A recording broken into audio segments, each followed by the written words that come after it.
एक छोटे से गांव में एक गरीब किसान रहता था। नाम था रामू। उसकी एक प्यारी सी बेटी थी, गौरी। रामू के पास थोड़ी सी जमीन थी जहां वो दिन रात मेहनत करता, पर फिर भी घर में तंगी रहती। गौरी अब शादी की उम्र में पहुंच चुकी थी। गांव में लोग कहते, रामू अब बेटी की शादी कर दो। लेकिन रामू सोच में था, मेरे पास दहेज तो क्या, 2 वक्त की रोटी का भी इंतजाम मुश्किल है। रामू की पत्नी कई बार रो पड़ती थी, हमारी बेटी बहुत सीधी है, कौन करेगा उससे शादी बिना दहेज के। रामू बस यही कहता, भगवान पर भरोसा रखो, वो जरूर कोई रास्ता निकालेगा।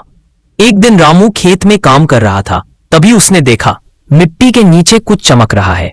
उसने खोदा तो वहां एक पुराना मटका मिला जिसमें कुछ सोने के सिक्के थे। रामू की आंखें फटी रह गई। उसने आसमान की ओर देखा और कहा, हे भगवान, तूने मेरी सुन ली। रामू घर आया और पत्नी को बताया। दोनों की आंखों में आंसू आ गए। उन्होंने तय किया कि अब बेटी की शादी पूरे गांव की दुआओं के साथ करेंगे, लेकिन शान शौकत नहीं, सादगी से। रामू बोला, हमारी खुशी दिखावे में नहीं, अपनी मेहनत की इज्जत में है।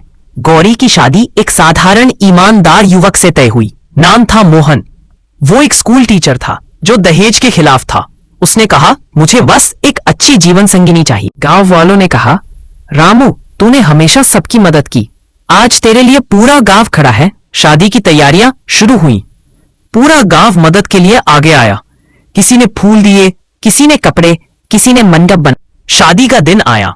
ढोल, शहनाई और सादगी भरा माहौल। गौरी सिंपल कपड़ों में, चेहरे पर मुस्कान लिए मंडप में बैठी थी। रामू की आंखों में खुशी और गर्व था।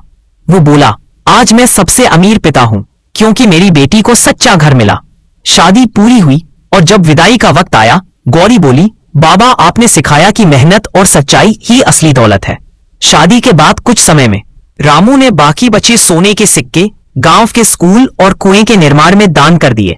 गांव वाले बोले, रामू, तू गरीब नहीं, सबसे अमीर दिल वाला। सालों बाद गौरी अपने बच्चों के साथ जब गांव लौटी तो देखा उसके पिता का नाम गांव के स्कूल पर लिखा है, रामू किसान विद्यालय। उसकी आंखों में आंसू थे और दिल में गर्व। कहानी का संदेश, पैसा नहीं, ईमान और सादगी इंसान को अमीर बनाते हैं। जिसके पास सच्चा दिल है